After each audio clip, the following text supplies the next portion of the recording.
Hey everyone, Saintsfan back again with another GTA 5 video, and today I'm going to be answering some of your guys' questions regarding all the DLC leaks, rumors, everything basically that has happened over the past few days. So hopefully you guys enjoy.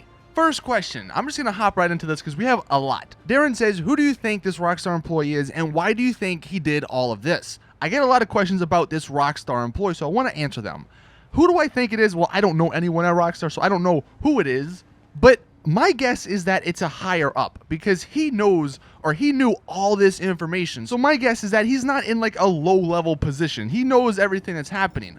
Also, I believe he's in a higher up position where his job is safe. Even if they did find out who did this, I think he's in a position where he's not going to get fired. I think that's why he's doing this because, I mean, if you're working at Rockstar and you're some low level dude, I don't see you going to 4chan and leaking all of the information because then you'll lose your job and then you got to go out and search for another one. Why do I think he did this? It's the Christmas miracle of GTA Online. Every single year since GTA Online has come out, there's been some sort of big leak, whether it's been fake or not, because the first year was Neil X Mod, and I think those were all fake. But every year since, there's been some like big leak around Christmas time. So I don't know. I mean, last year we had the Dragoon stuff, and this year we got this.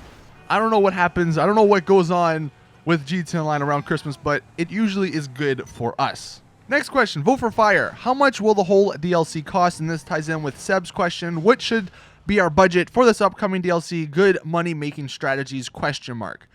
First off, if you haven't checked out, I mean, I did 2 videos on making money. One, if you're completely broke, how to get to $1 million really quickly. And then the other one, how to maintain that and use the CEO or biker system to your advantage to make money. So go check those videos out if you need some extra cash. As for the budget, as for how much this DLC is going to cost, my guess at the moment is somewhere between 50 million to 75 million if you wanted to buy everything. I'll do a more detailed look and maybe break down the trailer when it comes out to see and to figure out how much each individual thing will cost, but that won't happen until we actually do get the trailer from Rockstar. But that's my initial guess at the moment.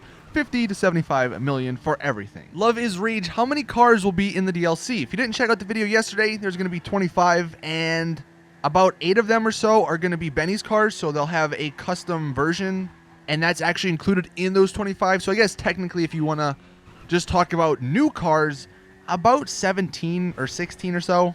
There's going to be a lot though, so don't worry. Reese, do you think the ramp car is going to be the next Hydra? Well, not the ramp car. The ramp car I don't think will be that bad. I mean, it'll be kind of annoying if someone has it and they're just, you know, driving up to you to ramp you out the way. I think the one we got to look out for is the Ruiner 9000 or 2000. The one that's going to be $5.7 million. The one that's going to have rocket launchers, homing launchers, and all that on it. That'll be the one that I'm sure many griefers use instead of the Hydra. But we'll have to wait and see on how it's implemented, what it can actually do, and all that.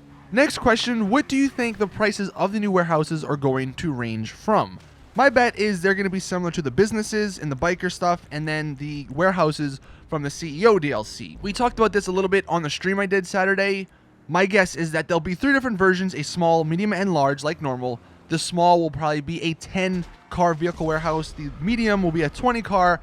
And then we know confirmed from the Rockstar employee that the large will be a 40-car warehouse. I would imagine they're going to range between, at least the large ones will range between $1 million to $2 million, especially if you watched the video I did earlier, that same Rockstar employee mentioned how in the vehicle warehouses, there's going to be an underground garage which will let you store those special vehicles. So if that's the case, they can obviously bump the price up just for that alone. So yeah, between 1 to 2 million, I'm thinking for those warehouses. Jack, do you think that people with all of the new rocket cars and stuff will be too OP? So again, going back to the question that I just talked about, depending on how Rockstar implement this stuff. I mean, from the leak from the Rockstar guy, he said that they're going to be 30 or upwards of $30,000 if you destroy them, which is good, but then it's also bad because then if you're just a normal player and someone's griefing you with those vehicles, you're not going to want to blow them up because you don't want to spend $30,000 for it. So it will definitely be interesting to see like how GTA Online, the community, the players react to all this stuff. I think the only one that you're going to have to worry about is the kit car, the $5.7 million one, because that's the one with the rockets, with the machine guns and all that. I don't think the other special vehicles will be too much of a worry. The ramp car may get a little annoying, I guess. But the amphibious vehicles, those aren't going to be that bad. I think there's going to be a mule with like armored vehicle or armored plates on it and a machine gun. And that's not that bad because the mule itself isn't that fast of a vehicle. So if you're in a fast car, you can easily get away from it. The one, like I said, though, is that Ruiner because it is a car. So I would imagine it would be faster than most of these other ones, but I guess that's why they're making it around $6 million.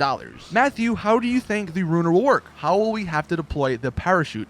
I've been thinking of that. I don't know, because in what purpose would you ever need a parachute on your car apart from driving off of Mount Chiliad? But even then, you'd have to hit a ramp to even like gain speed to not hit the ground. I mean, I guess if someone lifted you up in a cargo bob, then you could use a parachute, but I don't see how a parachute's really that useful on a vehicle. It's cool, don't get me wrong, but since we can't load these in the back of a Titan or the cargo plane's not in online, you're not going to be dropping from the sky that often. Like in GTA Online, when do you ever drop from the sky? I don't know. I can't remember off the top of my head when the last time I'm like in the sky in a car, maybe in a bike, but not in a car. So I don't know. I would imagine though the parachute, maybe it's just like the horn, or maybe you double tap A, or I don't know, maybe it's something like that. But I'm really interested in how Rockstar are actually implementing this. Hopefully they give us a little teaser of that in the trailer coming, I believe, this Thursday. Brayden, since the next update is all about cars, do you think that we will finally have tow trucks in online? No. The reason for that, I would love tow trucks in online, but the reason they actually removed them from online, because like 2 years ago, there was a glitch where you can get single player vehicles in online, and people brought the tow truck. The problem is it freezes people's games, and I don't think they ever figured out how to stop that. So that's why we're never going to get the tow trucks, which is kind of unfortunate, because it'd be really cool to like tow vehicles, but because they freeze people's games, that's something that they don't want to have happen. So that's why they're not coming. Although if they could figure out a way around that, maybe with a new tow truck, I would be all for it. Lucas Stone, do you think the $5.7 million for the new car coming out is too much? How would people prepare for a car this expensive? It's basically the price of a freaking yacht. You know what I mean? But I think the reason they put it at $6 million roughly is because of how powered it is. I don't want to say overpowered just yet, but it'll be the vehicle that kills jets. It'll be the vehicle that maybe even replaces jets in terms of griefing, which isn't actually that bad, because jets, you could fly all around, where at least if you're on the road with a vehicle, you have to be somewhat of a decent driver if you're going to grief. Honestly, though, I don't think 5.7 is too much for this car, especially what it can do. The good news is that at least at the start, most people won't have this vehicle because it is so much. So you won't have to worry about it too much. I guess if you're on the PS4 and there's people still with modded accounts, you might have to worry about them. But apart from that, it's not going to be that big of a deal, at least for the first few weeks, until people make the money to actually buy it. Harry, do you think Rockstar have taken the turn for the more unrealistic vehicles and be more fun, like the kit car?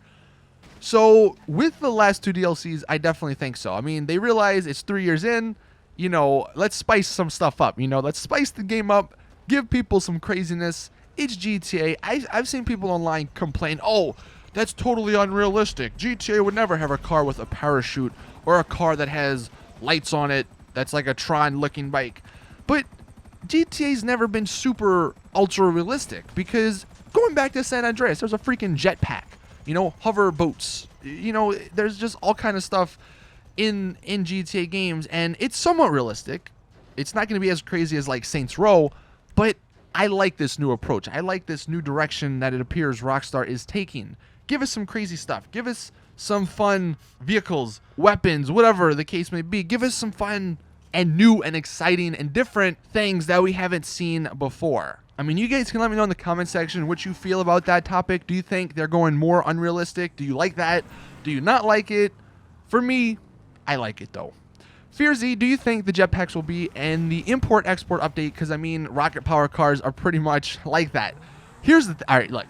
Note this down, someone. I don't know if this is going to happen, but I believe last year, around this time, in the Executives and Other Criminals update, I think that's when they added that Easter egg with the Bigfoot versus the Beast. I could be wrong on the date, but that really doesn't matter that much. They added an Easter egg to GTA single player where you could battle the Beast as Bigfoot. I'm going to say that in this update, they add the Easter egg for the jetpack, finally. Maybe this will be the update that finally solves the Mount Chiliad mystery.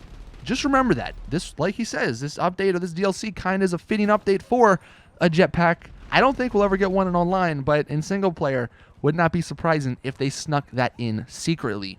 Christian, do you think Benny will get some of these cars added to a shop? Yes, there's going to be about, like I said, 8 or so that's going to be really cool. And even there's going to be a new adder or a new Truffade, which is Bugatti version in GTA Online. Slider, do you think we will be able to have more bodyguards and share our cuts with the bodyguards, money we earn from selling? I don't believe we'll have more. I think it'll still be at 4 with the CEO system. As for the cuts, I would want this to happen, but it looks like from all the leaks from that Rockstar employee, it's not going to happen, so that kind of sucks. And then the last question, the question I want everyone to answer, this is the question of the day. What's the car you're most hyped for about in the new DLC? This is probably the hardest question that I got because I don't know. There's so many to choose from. I don't want to say that $5.7 million car, even though it sounds amazing. I don't want to say it just because it might be too overpowered, and I don't want to endorse griefing. So what I'll say instead is probably one of Benny's cars. I don't know which one because I don't know what they look like, but I would say either the R34, which is going to be the LG Benny's version, or that Truffade adder sort of Benny's version. Those two, I pick one, and that's what I'm most looking forward to. But let me know in the comments what's your most hyped car for this next DLC. That is it though, so thank you all for watching. Thank you all for the questions. As always, if you did enjoy, please drop a like and subscribe for more awesome GTA content. See you all though in the next one.